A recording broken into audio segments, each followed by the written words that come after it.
The shadow of a memory. Dr. Andrew Carter was no stranger to the rhythms of life and death. For years, the halls of St. Michael's Hospital had echoed with the beeping monitors and whispered urgency of medical crisis, each demanding his sharp mind and steady hands. To his colleagues, he was a beacon of expertise and calm, a surgeon whose presence alone could reassure even the most anxious of patients. But outside the pristine walls of the hospital, Andrew carried a burden no one could see, a shadow that clung to him like a second skin. It had been 4 years since his world shattered. Lily, his 4-year-old daughter, was the joy of his life. She had been bright and curious, with a laugh that seemed to light up the very air around her. On the day of the accident, she had been wearing a ruby necklace, an heirloom passed down through generations of the Carter family. The red stone had gleamed against her favorite yellow dress as she twirled in the living room, a picture of innocence and happiness. Hours later, that necklace had been buried with her, a stark reminder of everything Andrew had lost. Despite the years that had passed, the pain felt as fresh as ever. Even now, as he stood in his immaculate suburban home, his hand hesitated over the button of his white coat. On the mantel above the fireplace sat a photo of Lily, her smile frozen in time. Next to it, a wedding photo of Andrew and his second wife, Betty, gleamed under the morning sunlight. Betty had brought stability back into Andrew's life after his loss, but even her well-meaning presence couldn't fill the void Lily had left. "Have a good day, darling," Betty called from the kitchen, her voice warm and sweet, though tinged with an undertone of something Andrew couldn't quite place. "You too," he replied quietly, stepping out the door. The day unfolded as expected. Surgery after surgery, Andrew lost himself in the familiar comfort of his work. The operating room was his sanctuary, a place where his focus could override the noise of his emotions. But even the most delicate procedures couldn't completely silence the whispers of memory. It was during a break between surgeries that Dr. Reynolds, a younger colleague, approached him. "Dr. Carter, are you still volunteering at the rural clinic this weekend?" Andrew nodded. "Yes, I'll be there." The clinic had become an unexpected source of solace for Andrew. Located in a modest building on the outskirts of town, it catered to underserved communities, many of whom had no access to proper medical care. To Andrew, it was more than charity work. It was a way to feel useful, to remind himself that he could still make a difference. The morning of his clinic shift, Andrew found Betty watching him from across the kitchen island, her expression unreadable. "You should take some time off," she said casually, sipping her coffee. "Maybe we could go somewhere, just the two of us. A beach, perhaps." Andrew offered a faint smile. "Maybe," he said, though the thought felt hollow. His work at the clinic was one of the few things that gave his days purpose. "I'll be back late tonight." As he drove to the clinic, a sense of anticipation stirred within him. He couldn't explain it, but something about this day felt different.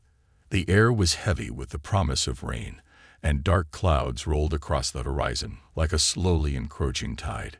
The clinic was already bustling when Andrew arrived. Children sat in the waiting room, their laughter mingling with the quiet conversations of weary parents. Dr. Marcus Lee, the clinic's longtime physician, greeted him at the door with a firm handshake. "Busy day ahead," Marcus said, his weathered face breaking into a smile. "We've got a few new patients today, including some children from the orphanage down the road." Andrew nodded, stepping into the small examination room that served as his office for the day. The hours flew by as he treated patient after patient, his hands moving with practiced precision.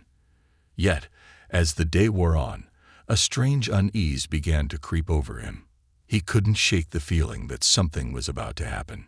It was late in the afternoon when the door to his examination room opened, and a woman stepped inside, leading a small girl by the hand. The woman, dressed in plain clothes, introduced herself as a caretaker from the local orphanage. The girl, thin and pale, clung to her side, her dark eyes wary. Andrew's gaze fell to the girl's arm, where a small cut ran along her forearm. "Let's take a look at that," he said gently, gesturing for her to sit on the examination table. The girl hesitated before climbing up, her movements cautious. Andrew began cleaning the wound, his focus on the task at hand. But as he worked, something caught his eye, a flash of red peeking out from beneath the girl's collar. His heart skipped a beat as she moved, and the necklace came into full view. It was unmistakable. The ruby pendant, the delicate gold chain, the tiny chip on the edge of the stone. It was Lily's necklace, the same one she had worn the day she died. Andrew froze, his breath catching in his throat. Where did you get this?" he asked, his voice barely above a whisper. The girl shrank back, her eyes wide with fear. Before she could answer, the caretaker stepped forward, her expression suddenly guarded. "We need to go," she said sharply, grabbing the girl's arm. "Wait," Andrew called, rising to his feet. "Please, I need to know. Where did she get that necklace?" The woman ignored him, pulling the girl toward the door. In a matter of seconds, they were gone, leaving Andrew standing in the empty room, his hands trembling. That evening, Andrew sat alone in his study, the weight of the day pressing heavily on his shoulders. The image of the necklace haunted him, mingling with memories of Lily's laughter and the sound of her small feet running through the house. It couldn't be a coincidence. The necklace had been buried with her, he was sure of it. But if that was true, how could it have ended up around the neck of a girl he had never met? As the hours stretched into night, Andrew's mind churned with questions. Somewhere in the tangled web of grief and memory lay an answer.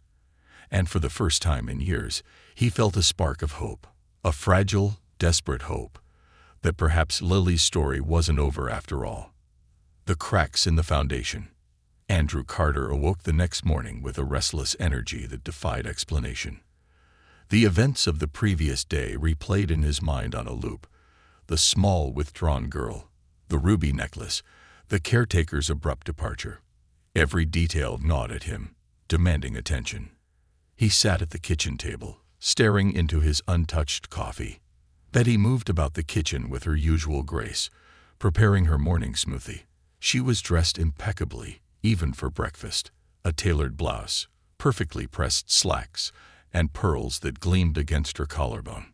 "You seem preoccupied," Betty remarked, her tone light but probing. "Long day at the clinic yesterday." Andrew nodded absently, not meeting her gaze. His thoughts were elsewhere, tangled in questions he couldn't yet articulate. Where had the necklace come from? Who was that child?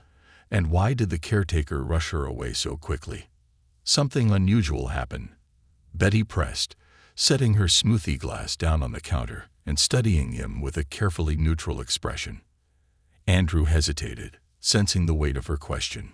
He'd learned over the years that Betty had a way of turning casual inquiries into subtle interrogations. "Just busy," he replied finally, standing and grabbing his medical bag. "I'll be home late tonight." Betty's smile didn't falter, but something flickered in her eyes. "Of course," she said smoothly. "Your charity work is so admirable." At St. Michael's Hospital, Andrew moved through his surgeries with his usual precision, but his thoughts remained elsewhere. Between procedures, he found himself scrolling through his phone, researching the orphanage that Dr. Marcus Lee had mentioned. Hope Haven Orphanage. It was tucked away in a rural corner of the county, far from the prying eyes of the city. The search yielded little, just a few outdated articles and a faded photo of the building. Its description as a sanctuary for children in need felt hollow, given what Andrew had seen the day before. By lunchtime, he could no longer focus. He stepped into an empty consultation room and pulled out his phone to make a call. "Cassandra, it's Andrew." The silence on the other end was heavy, filled with unspoken words and years of unresolved tension. Cassandra had been his first wife and Lily's mother. Their shared grief after Lily's death had eventually driven them apart, leaving a chasm of hurt and unanswered questions between them. "What do you want, Andrew?" Cassandra's voice was measured, but he could hear the faint tremor beneath it. "I need to talk to you," he said, his words tumbling out faster than he intended. "It's about Lily." The pause was longer this time. Andrew, Lily is gone. What could there possibly be to talk about? I saw something yesterday, he said, gripping the phone tightly. At the clinic, a little girl wearing Lily's necklace. Cassandra's sharp intake of breath was audible. That's impossible, she whispered. The necklace was buried with her. I know, Andrew replied. But I swear to you, it was the same necklace. And there's more. The caretaker who brought her to the clinic, she rushed the girl away as soon as I asked about it. Something's not right, Cassandra. When she spoke again, her voice was firmer. Where do you want to meet? That evening, Andrew parked outside Cassandra's modest apartment complex, the air thick with the smell of impending rain. She opened the door cautiously, her dark hair pulled back into a loose ponytail, her face pale but composed. She had aged in the years since he'd last seen her, but the sharp intelligence in her eyes was unchanged. Inside, they sat at her small kitchen table. Between them lay a stack of papers and photographs, artifacts of their shared past. Cassandra had brought them out after Andrew explained what he'd seen at the clinic. These are all I have left of her, she said quietly, her fingers brushing the edge of a photo of Lily. In it, Lily was grinning widely, clutching the ruby necklace with her tiny hands. Andrew studied the photo, his chest tightening. Do you remember anything strange about the days after the accident? He asked. Cassandra frowned, her brow furrowing in thought. The whole thing was strange, she admitted. The police wrapped up their investigation so quickly. The hospital wouldn't let me see her body for long, said it was better that way. And the funeral, it all felt rushed, like someone was trying to move us past it as quickly as possible. Andrew nodded, his own memories aligning with hers. I never questioned it at the time, he said. I was too broken, but now I'm not so sure. Cassandra reached for a manila envelope and pulled out a yellowed piece of paper. I received this a few weeks after the funeral, she said, sliding it across the table. Andrew unfolded the note carefully. The words were typed, the letters faint, and slightly smudged. Stop asking questions. Move on with your life. Some things are better left alone. His stomach churned as he read the words. You never told me about this. I didn't know what to think. Cassandra said, her voice trembling. I thought maybe it was just a cruel prank. But now I don't know. Andrew leaned back in his chair, his mind racing. The pieces of the puzzle were beginning to form a picture, but the edges were still blurry. I'm going back to that orphanage, he said finally. I need to know where that necklace came from and who that girl is. The following morning, Andrew arrived at Hope Haven Orphanage. The building looked even more decrepit in person, its peeling paint and sagging roof a stark contrast to the cheerful sign that proclaimed it a place of hope. He was met at the gate by a woman who introduced herself as Sister Margaret. Her demeanor was calm and professional, but her eyes held a guarded intensity. I'm here about a little girl named Mia, Andrew said, keeping his tone polite but firm. She was at my clinic yesterday. Sister Margaret's expression didn't waver. I'm afraid I can't discuss individual children, she said. Privacy regulations. Andrew had anticipated this response. I'm not looking to violate anyone's privacy, he said. I'm just concerned about her welfare. She seemed frightened. Sister Margaret folded her hands in front of her, her smile polite but unyielding. All of our children are well cared for, Dr. Carter. If you have concerns, I suggest you contact the county's child welfare office. Before Andrew could press further, the sound of children's laughter drew his attention. He turned, his eyes scanning the playground at the side of the building. There among the children, he saw her, the girl from the clinic. Mia. She was sitting on a swing, her dark hair falling across her face as she clutched a stuffed bear.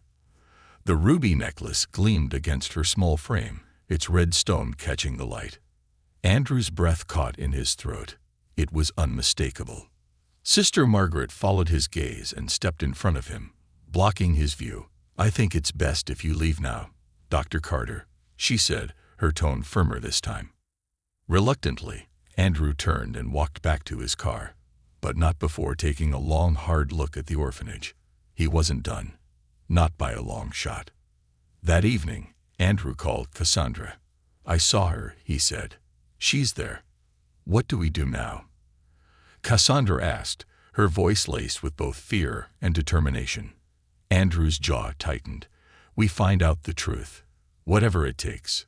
The storm brewing in the distance seemed to mirror the turmoil within him. He didn't know what lay ahead, but one thing was certain. The truth about Lily and Mia was out there, and he wouldn't stop until he uncovered it. The orphanage's secrets. The next morning, Andrew woke before dawn, his mind still racing from the events of the previous day. His dreams had been a chaotic swirl of memories and questions, Lily's laughter mingling with Mia's solemn gaze, the ruby necklace gleaming like a beacon in the darkness. He sat on the edge of his bed, staring out the window as the first light of morning painted the sky in muted tones of gray and blue. He knew one thing for certain. He couldn't walk away from this. Not now. After a quick breakfast of toast and coffee, Andrew grabbed a folder containing the documents he and Cassandra had reviewed the night before. His heart felt like it was being squeezed in a vice as he thumbed through them one last time. The police report with its inconsistencies, the threatening note Cassandra had received, and the insurance forms bearing Betty's signature. Every piece of evidence told him the same thing. Someone had been lying to him for years. Andrew met Cassandra in the parking lot of a diner on the outskirts of town. She was already waiting for him, leaning against her car with a thermos of coffee in her hands. Her expression was a mixture of determination and apprehension. "Ready?" she asked as he approached. "As I'll ever be," Andrew replied. "Did you bring it?" Cassandra nodded and reached into her bag, pulling out a small digital recorder. "Just in case," she said. "If anyone at that orphanage knows something, we need to have a record of it." Andrew agreed. He had spent the night poring over every detail he could find about Hope Haven Orphanage, but there was little information available. The only useful lead had come from a local blog post written years ago, which mentioned that the orphanage had been converted from a former Catholic boarding school. It was run by a small group of staff, including a Sister Margaret Hall, the woman Andrew had met the day before. The drive to the orphanage was tense and silent. The rain from the previous night had left the road slick, and the overcast sky made the world feel smaller, more oppressive. As they approached the orphanage, Andrew felt the same unease he'd experienced the day before, a sense that something about this place wasn't quite right. Sister Margaret greeted them at the gate, her demeanor as calm and polite as ever. But Andrew noticed the way her eyes flicked between him and Cassandra, as though she were sizing them up. "Dr. Carter," she said, her tone cool. "I wasn't expecting you back so soon." Andrew forced a smile. "This is Cassandra," he said, gesturing to his ex-wife. "We're here to follow up on a few concerns we have about one of the children, Mia." Sister Margaret's polite expression didn't falter, but Andrew saw the faintest flicker of something in her eyes. Annoyance? Worry? It was hard to tell. "As I explained yesterday, we can't discuss individual children without proper authorization," she said firmly. Cassandra stepped forward, her voice steady. "We understand the need for privacy," she said, "but we're not here to pry. We're just trying to make sure Mia is okay. She seemed frightened when we saw her." Sister Margaret hesitated, her hands clasped tightly in front of her. "Mia has had a difficult life," she said after a moment. "Like many of the children here, but I assure you, she is well cared for." Before Andrew could respond, a loud crash echoed from inside the building. Sister Margaret turned sharply, her calm facade cracking for the first time. "Excuse me," she said, hurrying toward the sound. Andrew and Cassandra exchanged a glance. Without speaking, they followed her into the orphanage. The interior of Hope Haven was just as dilapidated as its exterior. The paint on the walls was peeling, and the floors creaked with every step. But what struck Andrew most was the silence. For a building housing so many children, it was eerily quiet. They followed Sister Margaret down a narrow hallway, their footsteps muffled by the worn carpet. The crash had come from a room at the end of the hall, where a wooden bookshelf had toppled over, scattering books and papers across the floor. A young woman in her 20s, likely a staff member, was hastily picking up the mess. "I'm sorry, Sister Margaret," the woman said, her voice trembling. "I didn't mean to." "It's fine, Emily," Sister Margaret said briskly. "Just be more careful next time." As the two women worked to clean up the mess, Andrew's eyes were drawn to a stack of files on the desk in the corner of the room. From where he stood, he could see that each folder had a child's name written on the tab. He spotted one that said Mia in bold black letters. He glanced at Cassandra, who gave him a subtle nod. While Sister Margaret and Emily were distracted, Andrew took a step toward the desk. His heart pounded as he reached for the file. But before he could pick it up, Sister Margaret's voice cut through the room. "Dr. Carter," she said sharply, "I must insist that you stay out of our records. Those are private." Andrew froze, his hand inches from the file. "I'm sorry," he said, straightening up. "I just thought." "Perhaps it's time for you to leave," Sister Margaret said, her tone leaving no room for argument. "This is a place of safety for these children, and I won't allow that to be compromised." Back in the car, Andrew gripped the steering wheel tightly, his jaw clenched in frustration. "We're not getting anywhere with her," he said. "She's hiding something." Cassandra pulled out the digital recorder she had tucked into her bag. "We didn't leave empty-handed," she said, holding it up. "I recorded everything," she said. "Maybe we can use it to piece something together." Andrew sighed, his mind already racing ahead. "There's one more person I need to talk to," he said. "Janet Brooks." Cassandra frowned. "Who's that?" "She's the officer who signed off on Lily's accident report," Andrew explained. "I looked her up last night. She's retired now, but if anyone knows why the details don't add up, it's her." Janet Brooks lived in a modest house on the outskirts of town, surrounded by a neatly trimmed garden. She answered the door after a few knocks, her sharp eyes narrowing as she took in Andrew and Cassandra. "Dr. Carter," she said, her voice tinged with surprise. "What brings you here?" "It's about my daughter," Andrew said. "Lily. I need to talk to you about the accident." Janet's expression softened, but there was a flicker of hesitation in her eyes. "Come in," she said, stepping aside. Inside, the house was cozy and filled with the scent of fresh coffee. Janet led them to the living room, where they sat on a worn but comfortable couch. She listened quietly as Andrew explained everything. The necklace, Mia, the inconsistencies in the accident report. When he finished, Janet leaned back in her chair, her expression thoughtful. "I remember Lily's case," she said slowly. "It was unusual. The whole thing was wrapped up so quickly. Too quickly." "What do you mean?" Cassandra asked. Janet hesitated, then sighed. "There was pressure from higher up to close the case. I didn't question it at the time. I was just following orders. But looking back, there were things that didn't sit right. The hospital's insistence that you not see the body, for one." Andrew's stomach turned. "Do you think Lily could still be alive?" Janet didn't answer right away. "I don't know," she said finally. "But if she is, you're going to have to dig deeper to find the truth. And I'd start with your wife." Andrew's blood ran cold. "Betty." Janet nodded. Her name came up more than once during the investigation. She seemed unusually involved. As Andrew and Cassandra left Janet's house, a cold determination settled over him. The pieces of the puzzle were beginning to come together. But one thing was clear: Betty knew more than she had ever let on. And Andrew was going to find out exactly what that was. The lies unraveled. Andrew Carter's heart was a storm of emotions as he drove home that evening. The revelations from Janet Brooks had shaken him to his core. Betty, his wife, the woman who had comforted him through his grief, was somehow tied to the web of lies surrounding Lily's death. The thought was almost too much to bear. By the time he reached his driveway, The sky had turned a dark shade of gray, thick with the promise of rain.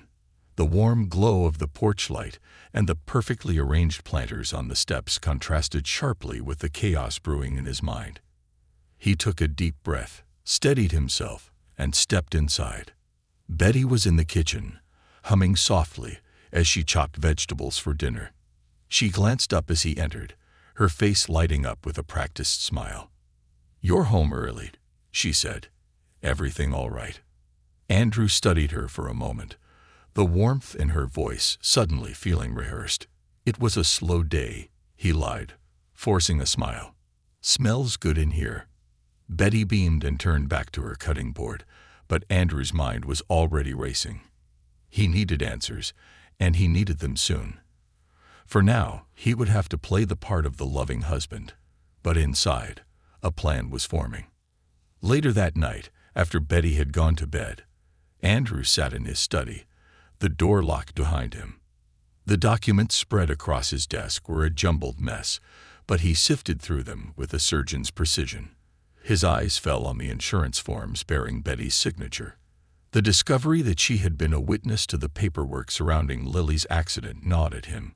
Why hadn't she told him? He flipped to a photocopy of the accident report. Janet Brooks had been right. The details didn't add up. The report listed the accident as occurring late at night on a rural road, but Andrew distinctly remembered that it had happened in the late afternoon. The inconsistency was small, but it was enough to set off alarm bells. Then there was the note Cassandra had received, the one warning her to stop asking questions. Who had sent it? And why? As he stared at the papers, a memory surfaced. It was from a few months after Lily's death, during one of his late-night conversations with Betty. She had been unusually insistent that they focus on moving forward, even suggesting that they sell the house and leave behind the memories of their life with Lily. At the time, he had thought she was trying to help him heal, but now it felt like something more sinister. A sudden noise snapped him out of his thoughts. It was faint, but unmistakable, the sound of footsteps on the stairs. Andrew quickly gathered the papers and slipped them back into the drawer, locking it just as the study door creaked open. Betty stood in the doorway, her silhouette illuminated by the hallway light. "You're still up?" she asked, her voice soft but curious. Andrew forced a smile. "Just catching up on some work," he said. "Couldn't sleep." Betty lingered for a moment, her eyes scanning the room. "Don't stay up too late," she said finally, her tone light, but with an undercurrent of something Andrew couldn't place. As soon as she was gone, Andrew exhaled sharply. He had to tread carefully. Betty was watching him, and he couldn't afford to tip his hand just yet.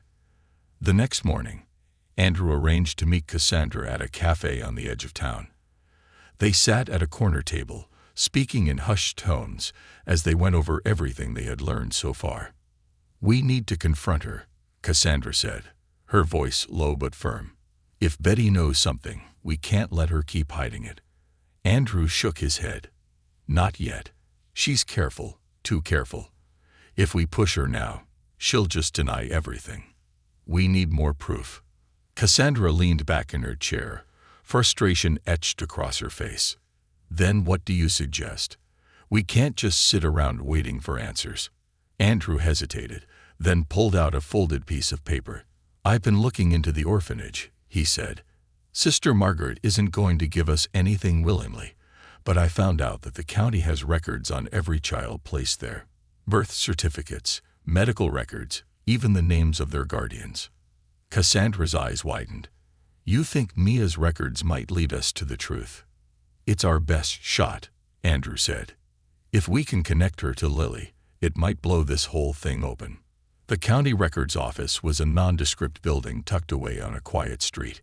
Andrew and Cassandra arrived just before lunch, armed with a cover story about conducting research for a medical study. The clerk, a middle-aged woman with tired eyes, barely glanced at them as they filled out the necessary forms. An hour later, they were seated at a desk in a small, dimly lit room, surrounded by stacks of file boxes. Andrew flipped through the records with a growing sense of urgency, scanning each page for anything that might connect Mia to Lily. Finally, he found it. It was a birth certificate for a child named Mia Harper. The date of birth matched the age of the girl he had seen at the clinic, but what caught his attention was the name listed under mother, Elizabeth Morgan. Andrew's hands shook as he passed the document to Cassandra. "Betty," he said, his voice barely above a whisper. Cassandra stared at the paper, her face a mask of shock and disbelief. How? How is this possible? Mia is her daughter." Andrew shook his head. "It doesn't make sense. Betty never mentioned having another child. And why would Mia be in an orphanage? Unless—" Cassandra's voice trailed off, her eyes narrowing. "Unless she's trying to hide her." Andrew's stomach turned at the implication. If Betty had gone to such lengths to conceal Mia's existence, what else was she hiding? That evening, Andrew returned home with the birth certificate tucked safely in his bag. Betty was in the living room, curled up on the couch with a glass of wine and a book. She looked up as he entered, her smile as radiant as ever. "How was your day?" she asked, her tone casual. Andrew forced himself to smile. "Busy," he said, crossing the room to kiss her on the cheek. "But productive." Betty nodded, her attention returning to her book. But as Andrew moved toward the stairs, he felt her eyes on him, watching his every move. In his study, Andrew spread the documents across his desk once again. The pieces of the puzzle were beginning to fit together, but the picture they formed was dark and twisted. Betty's connection to Mia was undeniable, but the question remained, why? Why had she hidden Mia in an orphanage? And what did it have to do with Lily? Andrew's thoughts were interrupted by the sound of his phone buzzing. It was a text from Cassandra. "I found something. Meet me at the cafe."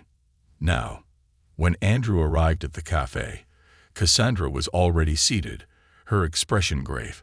She slid a folder across the table as soon as he sat down.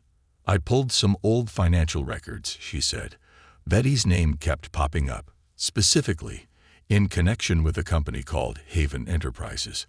Andrew frowned, flipping through the documents. "What's Haven Enterprises?" "It's the parent company that funds Hope Haven Orphanage," Cassandra said. "And guess who's listed as one of the board members?" Andrew's blood ran cold. "Betty." Cassandra nodded. "She's not just connected to the orphanage, Andrew. She's running it." The realization hit him like a punch to the gut. Betty hadn't just been hiding Mia. She had been orchestrating everything from the shadows. And if she was capable of that, what else had she done? Andrew clenched his fists, his resolve hardening. It was time to confront Betty. The lies had gone on long enough. And this time, he wouldn't stop until he had the truth. Confronting the darkness, Andrew Carter sat in his car staring at the glowing windows of his home. The house, with its picture-perfect exterior and manicured lawn, felt like a facade now, a mask hiding the rot beneath. Betty had built a life with him, meticulously arranged and outwardly flawless, but it was all a lie. Somewhere within those walls were the answers he desperately needed, but getting them would come at a cost. His hands tightened on the steering wheel as Cassandra's words from earlier echoed in his mind. Betty's not just connected to the orphanage. She's running it. He couldn't wrap his head around the implications. Why would Betty, a woman who had comforted him through his grief, encouraged him to move on, and built a life with him, be involved in something as twisted as hiding children? And why Mia? Why Lily's necklace? Taking a deep breath, Andrew stepped out of the car and walked toward the house. The weight of the documents in his bag felt heavier with every step. Tonight, the lies would end. Betty was in the living room when he entered, sipping wine and scrolling through her phone. She looked up as he walked in, her face lighting up with the practiced warmth that had once comforted him. "You're home late," she said, setting her glass down. "Long day?" Andrew didn't answer right away. He stood in the doorway, studying her, trying to reconcile the woman he had loved with the one who had lied to him. "We need to talk," he said finally, his voice calm but firm. Betty raised an eyebrow, a flicker of unease crossing her face. "What about?" "About Mia," Andrew said, watching her closely. For the briefest moment, Betty's composure faltered. Her fingers tightened around the stem of her wine glass, before she quickly recovered, her expression smoothing into one of mild confusion. "Who's Mia?" "Don't," Andrew said, his voice rising slightly. He stepped forward, his eyes locking onto hers. "Don't pretend you don't know. I saw the birth certificate. I know she's your daughter." Betty's face paled, and the room seemed to grow colder. For a moment, she said nothing, her lips pressed into a thin line. Then she stood, setting her glass down with deliberate precision. "You've been digging," she said, her voice low and measured. "I told you before, Andrew. Some doors are better left closed." Andrew felt a surge of anger. "You don't get to decide that," he snapped. "Not when it involves Lily. Not when it involves me. Why didn't you tell me about Mia? Why is she in an orphanage? And why the hell was she wearing Lily's necklace?" Betty's eyes darkened, and her calm facade cracked. "Because you weren't supposed to know," she said, her voice sharp. "None of this was supposed to happen. You were supposed to move on." Andrew's chest tightened. "Move on from what? What did you do, Betty?"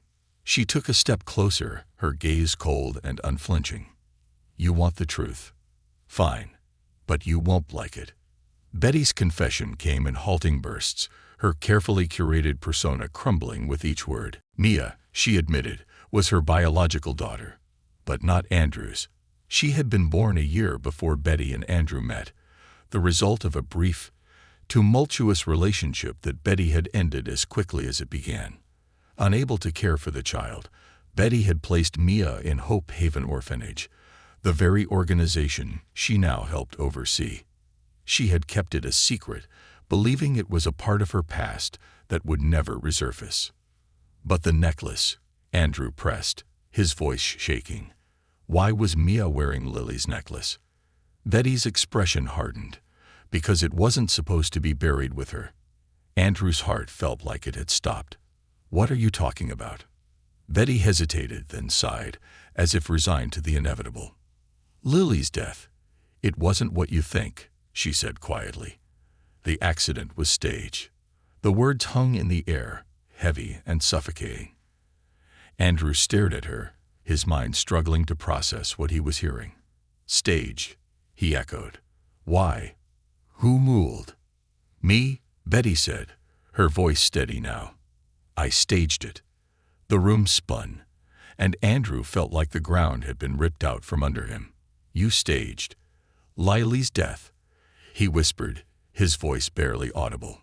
Betty nodded, her expression unreadable. "You don't understand. You were falling apart. After the diagnosis, after we found out about her heart condition, you were consumed with trying to save her. But there was nothing you could do. The doctors told us she wouldn't survive another year, but you refused to listen." Andrew's hands trembled. "So you, what? You decided to fake her death? To make me think she was gone?" "Yes," Betty said, her voice sharp. "It was the only way to save you, to save us. I arranged for Lily to be placed in Hope Haven under a new identity. It was supposed to give her a chance to live out whatever time she had left in peace." Andrew's anger flared. "You had no right," he shouted. "She was my daughter, Betty. You had no right to take her away from me." "I had every right," Betty shot back, her composure cracking. "You were destroying yourself trying to save her.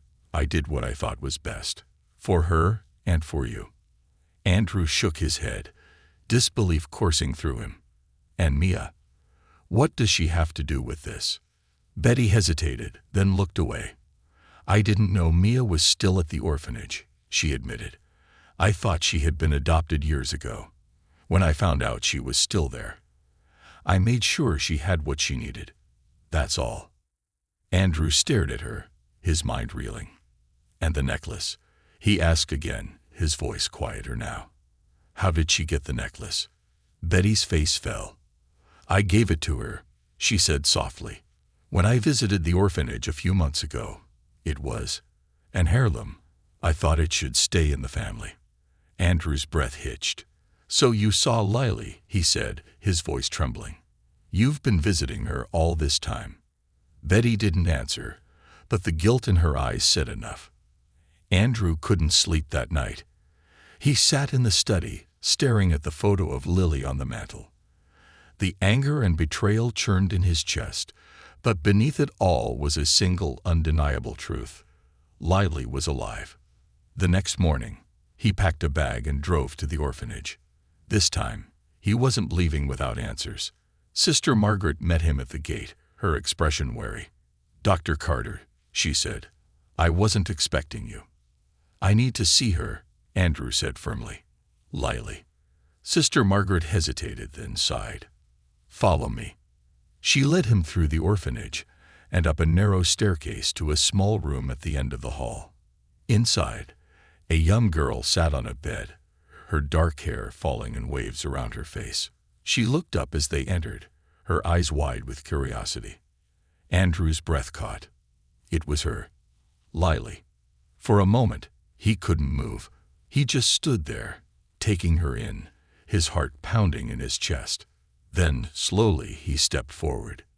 "Lily," he said softly, his voice breaking.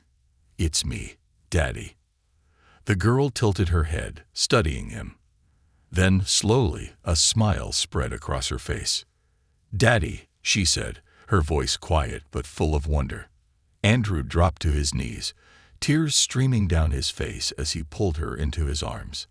The weight of the past 4 years fell away in an instant, replaced by a single, overwhelming emotion: joy.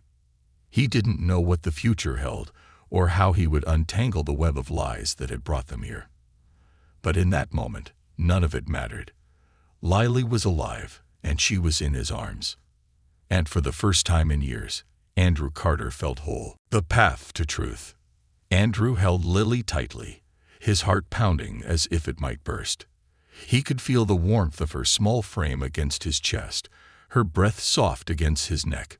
4 years of grief, of questioning, of living under the shadow of a loss he now knew had been a lie, melted away in that single moment. "Daddy," Lily said again, her voice hesitant but filled with wonder. The word sounded foreign yet achingly familiar, and it broke something inside him.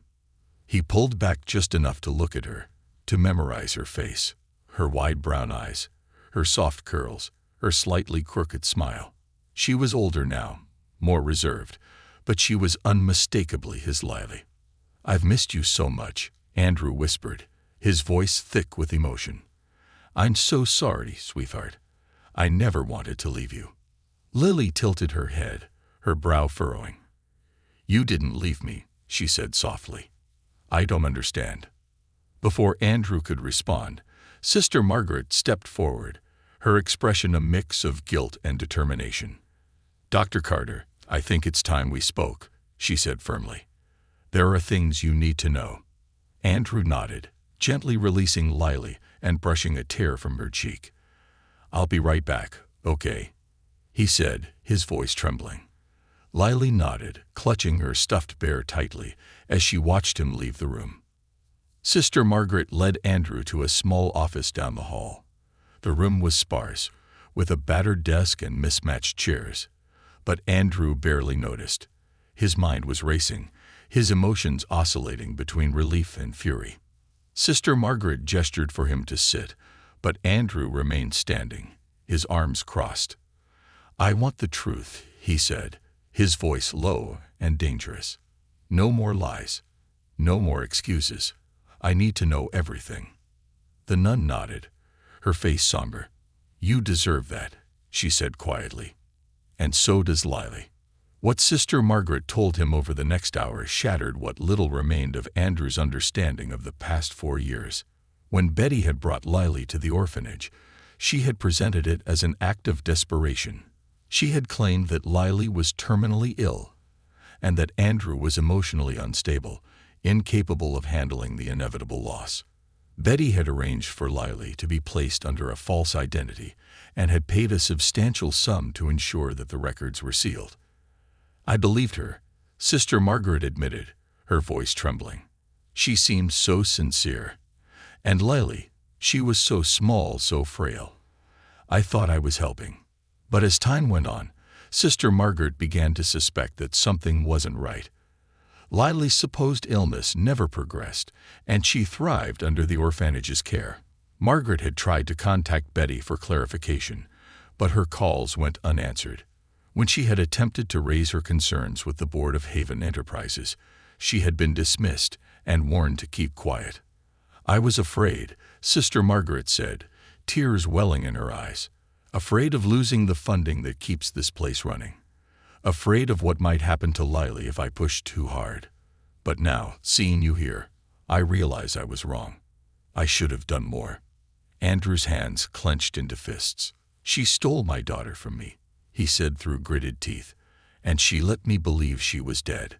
Sister Margaret nodded. I'm so sorry, she said. If I had known the truth, I never would have gone along with it. Andrew took a deep breath, trying to steady himself. I need to take her home, he said. I need to undo this. Sister Margaret hesitated. You'll need to go through the proper channels, she said. The adoption records, the false identity. It will take time to sort everything out. But I'll help you. I'll do whatever it takes. Andrew nodded, his resolve hardening. Thank you, he said. But I'm not just stopping with Lily. I need to confront Betty. She's going to answer for what she's done. When Andrew returned to Lily's room, she was sitting on the bed, her stuffed bear in her lap. She looked up as he entered, her eyes wide and uncertain. Lily, he said gently, sitting beside her, there's so much I need to tell you. Things that might not make sense right now, but I promise I'll explain everything. I'm going to take you home, okay? Back where you belong.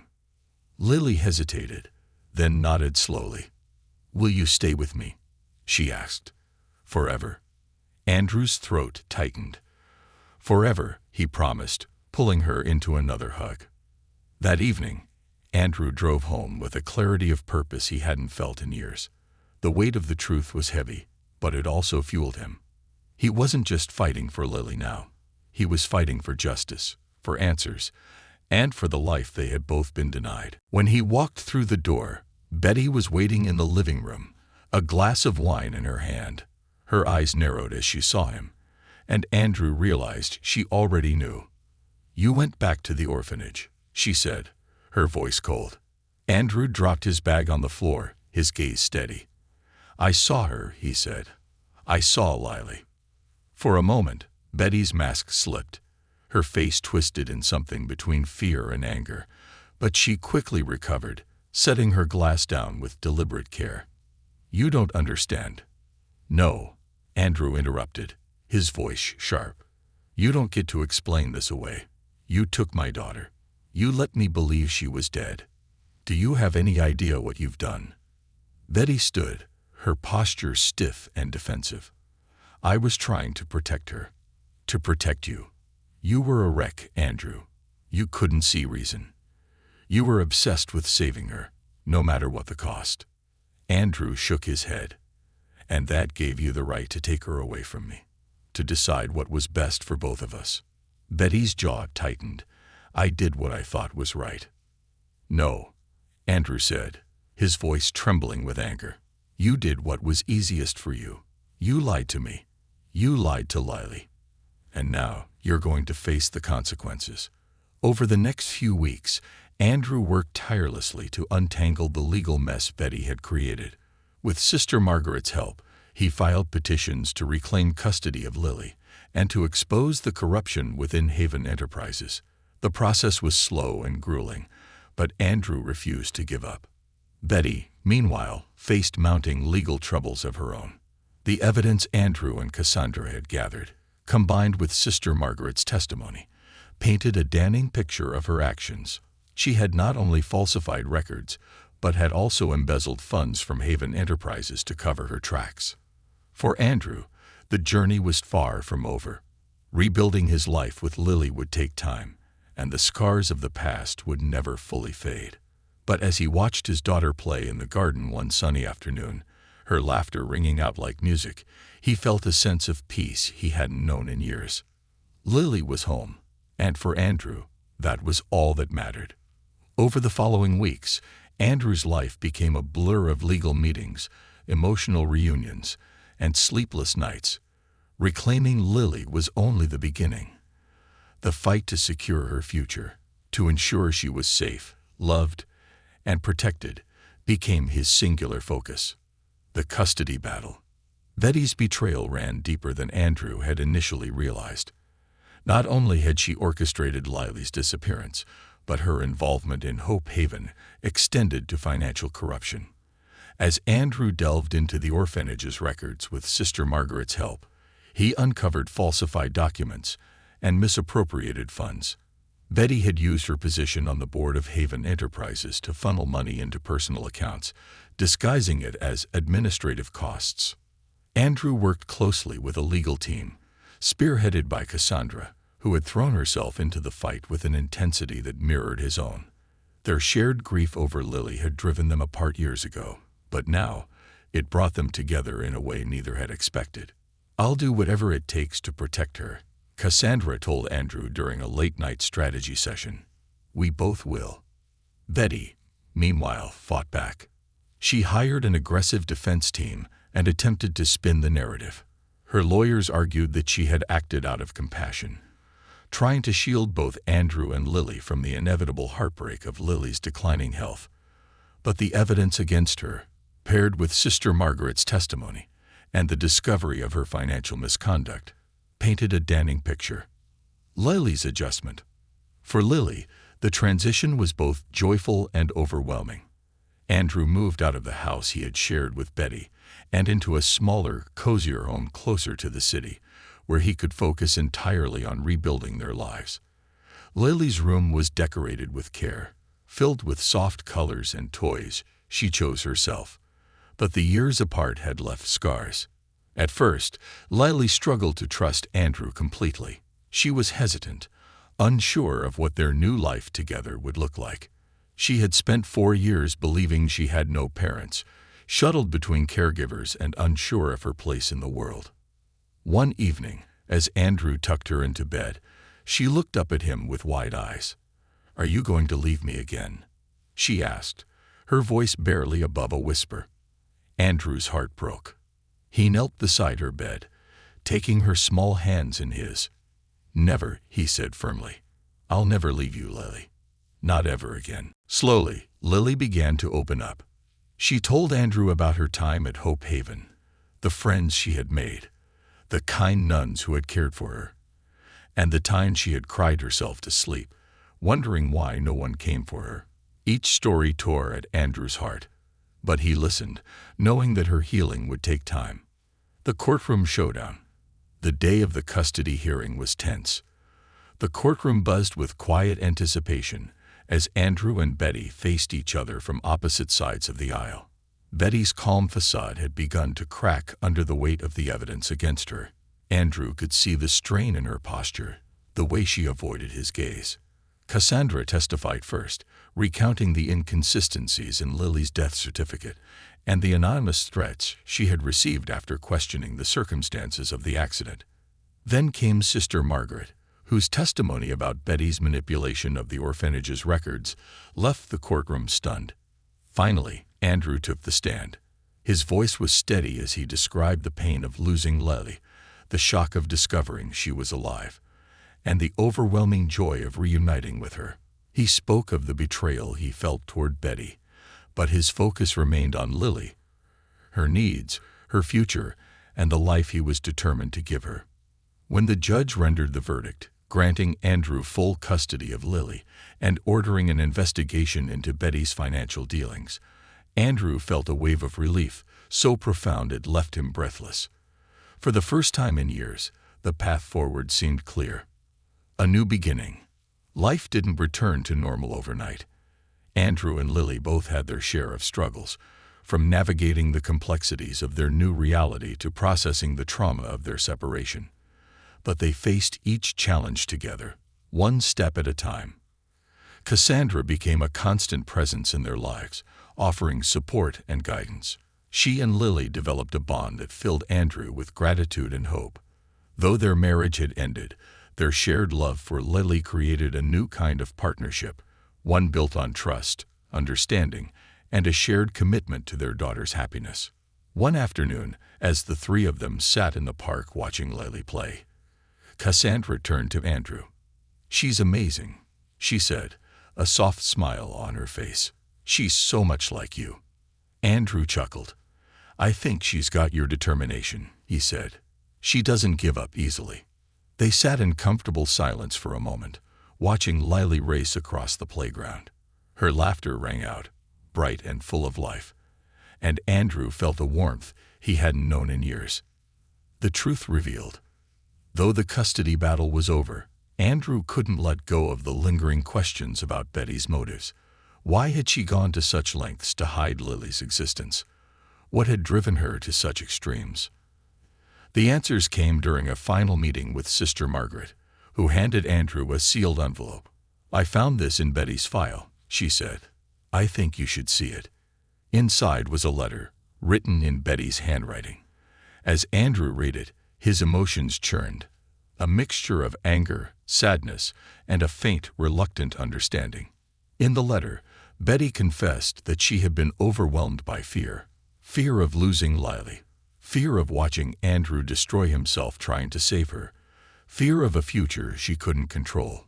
She admitted to making terrible choices, ones she couldn't take back, but insisted that she had acted out of love, however misguided.